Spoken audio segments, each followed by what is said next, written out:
Hello and welcome. My name is Rick Utzler. Today we're going to take a look at how to properly mount the bundled optic that came with your Gamo rifle. Our test product today is the Gamo Silent Cat.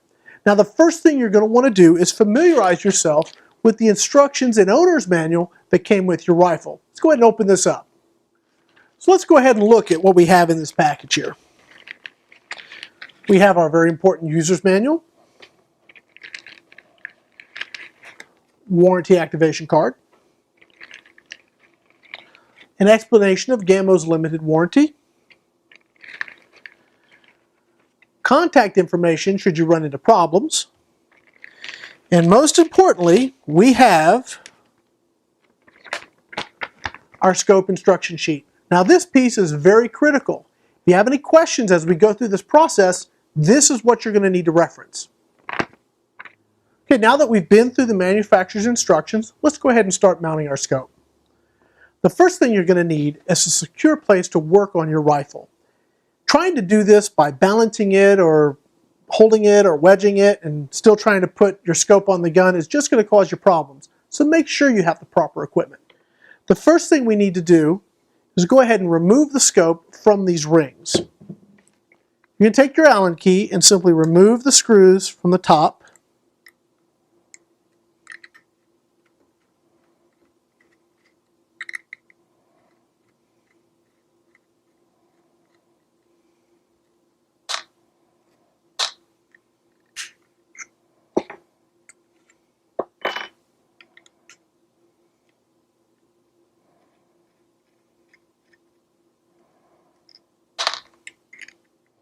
If you take a look at these two rings, you're going to notice that one is definitely different than the other.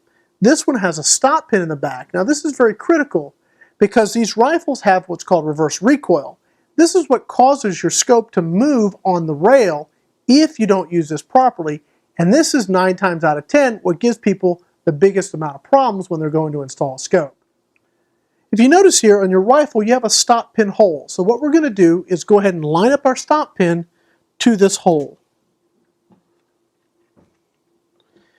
Once we know it's in place, we can go ahead and tighten these screws down, and that will lock our mount into place.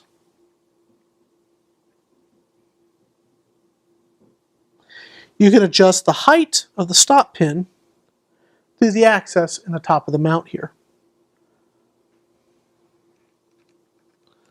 So once we're sure we've got this mounted securely, we'll go ahead and tighten up that stop pin so that we know it's definitely in that hole properly. We'll go ahead and place the front mount about 3 or 4 inches in front of the rear mount. Make sure that your screws are all facing in the same direction.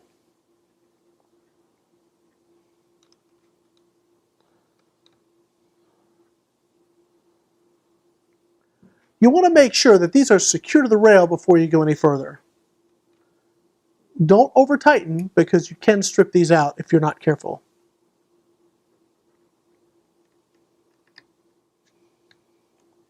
Okay, now we can go ahead and set our scope and our mounts.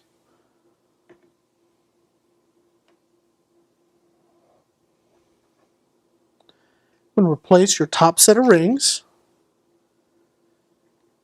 and begin reinstalling the top screws.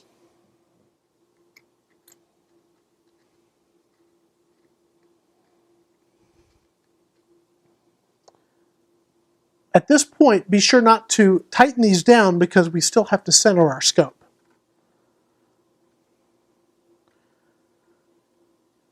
So you're just putting these screws in and snugging them up. So at this point, you can still move and manipulate the scope, which is exactly what we want. It's snug, but not too snug. I'm going to go ahead and remove the turret caps because we're going to do some adjustment here in a minute. Now what you're going to do is go ahead and take the gun, and while you're sighting through the gun, you're going to manipulate the scope to make those crosshairs as square as possible.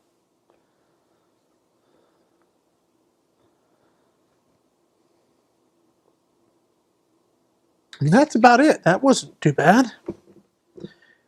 Now once you're happy that your scope is squared, you're happy with the position, you can go ahead and snug down these top mounts. Now there is special tape inside these rings, so you don't have to over tighten them. That tape will actually hold your scope still for you. Now that we have our scope basically mounted, we need to work on sighting it in. Now this part can get a little tricky. Let me show you how it works. The first thing we want to do is make sure that we follow proper safety precautions. And that's that we always use the safety while cocking the gun, and we always secure the barrel when we're loading the pellet. Now when you're ready to fire, you can release the safety. I'm going to aim it at my target and see where it lands. Okay, as you can see, we're not that far off. We're a little low and a little to the left. Now to raise that shot up, we're going to use the top turret and we're going to rotate it in the up direction, and it's labeled right on the turret. Now I'm very, very close to this target, so I'm going to need to move this a lot to see that point of impact move.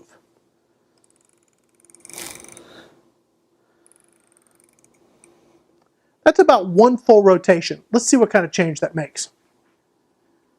Safety on. Cock the gun. Make sure that you secure the barrel.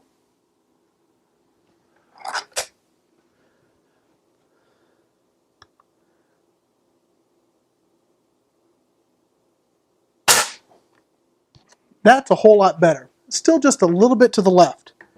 Now if we want to move that to the right, we're going to use this side turret. And again, it's labeled with an arrow that says left, so if we want it to go to the right, we need to move the opposite direction.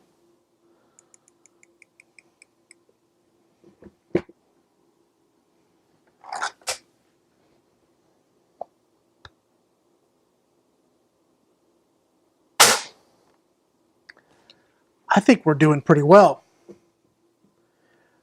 Now, this is shooting very close, so once you are happy with your adjustment at this range, you can go ahead and back up to a more reasonable range, say 20 yards or so, and make your final adjustments with the scope.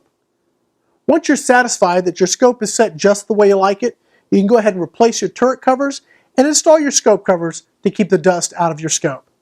If you have any questions, be sure to always remember you can go back and reference the materials that came with your rifle, and also you have that direct phone number to Gamo in your paperwork. My name is Rick Utzler. Thanks for joining us today.